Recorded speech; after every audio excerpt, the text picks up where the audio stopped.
Do you know your purpose? What purpose has God given you to do? And that's where you can kind of decide when you know what your God given purpose is. And that's why I encourage the women that I meet with, hey, have you written a personal mission statement? Because it does help you to decide, what do you say yes to and what do you say no to?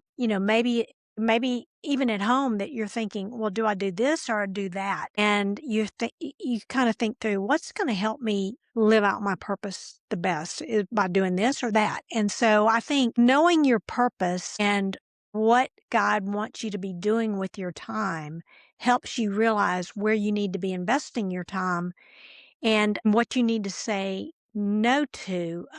I know as a women's director, and you probably experienced this, I was often asked, hey, Cricket, you're the women's director, so you're in charge of decorations for the church this year at Christmas. And I would think, no, I don't even know the first thing about decorating the church.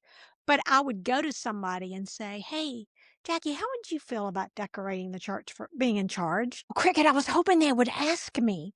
And so I think that's where when you kind of know what you're good at and what you're not good at and what God has called you to do, doesn't mean that you can't. I help with the decorations. Just don't put me in charge of them. And I also think just doing those things that give you life, that you're passionate about, those things that when you wake up in the morning, oh, I can't wait to do this. This is so exciting. That's where I think you can let go of those things that maybe don't matter, that somebody else might could do better. Is that answer your question? Is that It along the does. It lines? does. Well, so tell me, what's your personal purpose statement? Like, just to give My us an example so that as we're Yes, thinking about our own. it's to encourage women to passionately pursue Jesus Christ through teaching, writing, and discipleship. Because I try to look at and guide people, what do you want to accomplish? Who do you want to minister to? And how are you going to get it done? And so for me, it's just women, adult women from college age up. I'm not good with kids, but that's kind of how can I encourage them to passionately pursue Jesus Christ and be who God wants them to be? And then the three areas that I love, that I'm passionate about, is teaching, writing, Bible studies, and mentoring and discipleship, spending time one on one. Those are the things that give me life. That's why when I'm trying to decide whether to do something or not, I go back to my mission statement and I'll go, well, I'm not teaching, I'm not writing, I'm not discipling, I'm decorating. Okay, that's what I mean. It's like where when I'm asked to do things, and I've seen women say, hey, yeah, somebody asked me to head up the retreat, but I just didn't feel peace about it. And I realized that's not how God is. I'm not good at heading up an event, but I am a great, this is what I love doing. The organization of something over here, heading up, the back behind the scenes person heading up something.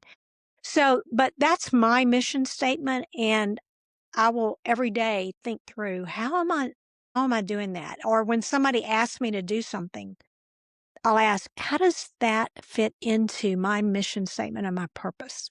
Because we don't want to do things and spend time. I mean, I know I've said yes to being on committees, especially before I knew my mission statement, and then realized all I'm doing is sitting in meetings looking at budgets and, you know, agendas.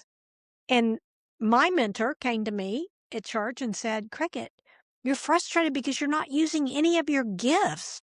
You're sitting there doing things that's not any of your spiritual gifts or your talents. And that's where I think it's important for us. If we're going to live out a life that matters, know what God has put us here. Paul did. He knew he was called to be a preacher, an apostle, a teacher.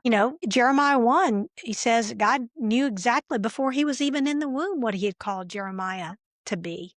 And so I think Ephesians 2 talks about that we were given good works to do beforehand.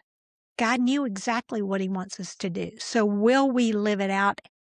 And I think you really start by developing, what is my mission? What is my purpose, Lord, on this earth? Yeah. That's where we get satisfaction and make a difference.